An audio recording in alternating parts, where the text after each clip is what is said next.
நாடெல்லாம் பல்லுமனை நகலெடுக்கும் நகரெல்லாம் கப்பனது புகழ் விரிக்கும் ஏடெல்லாம் இளங்கோவை நகர் வதிக்கும் எழுத்தெல்லாம் பாரதியை படம் பிடிக்கும் காடெல்லாம் பாவியன் களமமைக்கும் கடையெல்லாம் அவ்வையின் களம் விதக்கும் ஏடெல்லாம் தமிழ் பொழி படத்திருக்கும் தமிழ் பொழியாலே அறிவு வெளிச்சம் வளர்ந்திருக்கும் தமிழன்னையை வணங்கி தமிழ்நாட்டுறது தமிழ்நாடு வளர்த்து தமிழை வளர்த்தி தமிழை உயர்த்தி தமிழ் தொண்டு செய்து வரும் சான்றோர்களை நெற்றிக்கண்ணை திறப்பிலும் குற்றவியல் நக்கீரன் வழியை வந்த நடுவர் அவர்களையும் மற்றும் இந்த சபைக்கு வந்துள்ள அத்துமை பேரையும் வணங்கி உக்ரைனை தொடர்ந்துகின்றேன். இன்று நான் உங்களுக்கு பகிர வந்துள்ள தலைப்பு தமிழின் அடையாளம் கம்பெனி பங்கு. உலகில் உள்ள மொத்த மொழிகளின் எண்ணிக்கை 6109. மதவில் 700க்கும் குறைவான மொழிகளிலேயே பேசவும் எழுதவும் முடியும். சொந்த வரிவடிவ கொண்ட மொழி 100. இவற்றுக்கெல்லாம் உள்ள மொழியாய் இழகிவனை 6. கிரேக்க மொழிக்கு பேச்சு வழக்கு கிடையாது. லத்தீன் மொழிக்கு பேச்சு வழக்கு கிடையாது. அரேபிய மொழிக்கு பேச்சு வழக்கு கிடையாது. சமஸ்கிருத மொழிக்கு பேச்சு வழக்கு கிடையாது. சீன மொழி மற்றும் மலைக்கு மொழிக்கு தாய் மொழியாயுள்ள கொஞ்சம் தமிழ் மொழி. அம்மொழியிலே முதலில் மொழிபெயர்ப்பு செய்கிறானே என் கம்பன் தான். கம்பர் பேட்டு கட்டுத்தரையும் கவிபாகம் என்ற வரிகளுக்கேற்ப கம்பனை கவித்திரவை கிளப்பறிவித்தது. கம்பர் சுமார் 12ஆம் நூற்றாண்டை சார்ந்தவர்.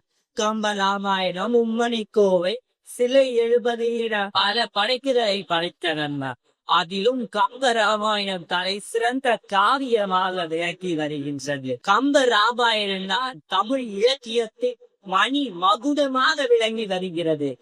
கம்பனின் அடையாளம் தமிழ் அல்ல, தமிழின் அடையாளம் தான் கம்பன். நாம் அமெரிக்காவை தோன்றினால் என்ன கிடைக்கும் என்பது நமக்கு தெரியாது. தென்கிழக்கு நாடுகளை தோன்றால் என்ன கிடைக்கும் என்பது குறிப்பு. இலங்கையை தோன்றினால் என்ன கிடைக்கும் என்பது நமக்கு தெரியும். ஆனால் பாரத கண்டத்தில் அதுவும் தமிழகத்தில் உள்ள காரைக்குடியை தோன்றினார் கம்பன் கிடைப்பார் என்பதை முற்றிலும் உண்மையான செய்தியாகும். மேலும் பாரதி குசிரான்படி உலகில் உள்ள பறவையெல்லாம் நான் அழைத்தான் மேகம் நான் கம்பன் பாதும் கவியெல்லாம் நான் தான் என்றான். ஏன் அவள் அப்படி கூறினான் என்று உற்று நோக்கினார். அவன் பிரம்மாண்டத்தை மட்டுமே குறிப்பிட்டு கூறினான் நான் என்று. அப்படி பார்க்கையில் என் கம்பனி கவித்திரமல் பிரம்மாண்டத்துக்கும் பிரம்மாண்டமாக விளக்கி வருகின்றது. கம்பன் என்பது போதை, கம்பன் என்பது தமிழின் செழுமை, கம்பன் என்பது தமிழின் பதுமை. தமிழில் உள்ள பல சொற்கள் வழக்கொழித்து போயிருந்தாலும் அத்தனையும் மிக்க 5 காப்பியங்கள் தேவையில்லை. என் கம்பன் இலக்கிய கம்ப ராமாயணம் என்னும் அந்த ஒரு காப்பியமே போதும்.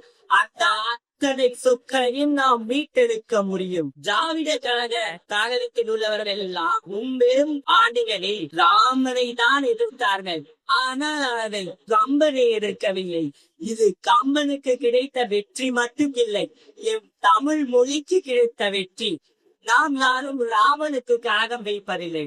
அவனை போற்றி பாடிய கம்பனுக்குத்தான் நாம் இன்றளவும் கழகம் வைத்து கொண்டாடி வருகின்றோம். மேலும் பாரதி இன்னொரு இடத்திலும் கம்பனை போற்றி கூறியுள்ளார். கல்வியில் சிறந்த தமிழ்நாடு புகழ் கம்பன் வெறுத்த தமிழ்நாடு என்று.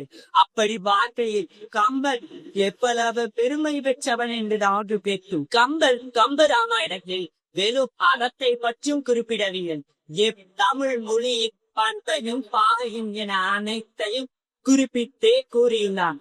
6 காண்டங்களாகிய பாலகாண்டம், அயோத்திகாண்டம், கிப்கித்தகாண்டம், ஆரண்யகாண்டம், சுந்தரகாண்டம், கித்துகாண்டம் என 6 காண்டங்களிலும் 111 அதிகாரத்திலும் 10,000க்கும் மேற்பட்ட பாடல்களில் உள்ள எம் தமிழின் செருமையை கூறியிருந்தான். சமஸ்கிருதத்தில் உள்ள ராமாயணத்தில் இலங்கை என்ற வார்த்தை குறிப்பிட்டு இருந்தது. அப்படி என்றால் நாம் இன்று கூறும் இலங்கை அல்ல. சமஸ்கிருதத்தில் இலங்கை என்றால் தீவு என்று பொருள். ஆனால் கம்பன் தான் தமிழையும் ராமனையும் இணைத்து பாடினார். ராமனுக்கு வந்தான், இதுதான் இலக்கண் ஏற்று. அப்படி பார்த்து ராமாயணத்தில் தமிழர்கள் பகுதி இல்லை என்று கேட்பவர் விலகுவத்தின் காரணம் கேட்கிறது. சீதையின் சுயம்பரத்தில் பாண்டிய மன்னன் கலந்து கொண்டான் என்ற செய்தி ராமாயணத்தில். ஆனால் அதை பற்றி யாருமே பேசவில்லை என்பதுதான் முற்றிலும் உப்பையாத செய்தியாகும். நான் கூறியது கடல் கலவையா, ஆனால் என் கம்பனின் மகள் மலை நகர் புகழுண்டு. கம்பன் பேரு கப்பல் பேரு என்று பார்த்தவர்கள் எல்லாம் முட்டாள்கள் தான் பார்த்ததும். கம்பனும் தமிழும் என்பதுதான் ஏது மைய கருத்து. கம்பன் கெட்டு கூறுவான், அறத்தை உலகம் பின்பற்றி வாழ வேண்டும் என்று. அப்படி நாம் வாழ்க்கையை வாழ வேண்டும் என்று கூறி கல்லில் இருத்தது கலை அருவி, சொல்லில் வருவன் சுவை அருவி, அறிவி பிறப்பது ஞான அருவி என் கம்பன் முடித்தது தமிழ் அருவி. தமிழ் அண்டையின் தமிழின் தொப்பையே பேச்சியுள்ள பல ஒப்பனையில் துணையாக கொண்டு வெற்றியோ தோல்வியோ எதுவாயினும் வரட்டும் என் கடமை நான் செய்வேன் என்று எழுதி கூறி எமக்கு வாய்ப்பளித்த அத்துணை பேரையும் நன்றி பாராட்டுவது நல்லதொரு வழக்கம். அதுவே என் வழக்கம். தமிழே என் புழக்கம் பேசி புனிக்கின்றேன். நன்றி, வணக்கம்.